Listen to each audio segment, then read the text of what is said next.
మాట అన్నాడు. మరి అన్నా మరి ఇలా అన్ని మరి ఇప్పటికప్పటికి బట్టలు వేసుకున్నా కానీ మరి అంత దూరంలో పూలు కనబడతాను.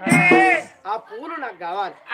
ఆ పూలు పెట్టుకొని మన సత్యలోకం చదువులో పోదామన్నా అని అప్పుడు ఆ బిడ్డ లేరట్ట వెళ్ళి ఆడవిళ్ళలకు ప్రేమలు పూల మీద ప్రేమ తట్టెడు సొమ్ములున్నా తల్ల పూలు కావాలని ఆడిది బాధపడుతుంది.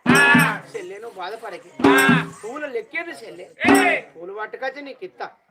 మనం ఈ అలదుడు సత్యలోకం చదువులో పొద్దుపోతుంది చెల్లి ఇక్కడ నిలబడమని పిల్లగాడు సుమిత్ర మహారాజు చెల్లెని ఎక్కడ కూర్చుండబెట్టి పూలకాడికి వెళ్ళిపోయి పుట్ట మీద చెట్టున్నదాట. పుట్ట మీద చెట్టున్నది. నా చెల్లె పూలు తెమ్మన్నది. దబ దబ దబ దబ దబ దబ ఇప్పటికప్పటి పుట్ట మీద చెట్టు ఎంతో కడకాంతి కొడుతుంది. పాదం తీసి పుట్ట మీద పెట్టి రెండో పాదం చెట్టు మీద పెట్టి మరి సీతదూడు పిల్లగాడు పూలు తెంపుదండు. అగో పూలు తెంపి పిల్లగాడు ఎప్పుడు పుట్ట మీద కాలు తీసి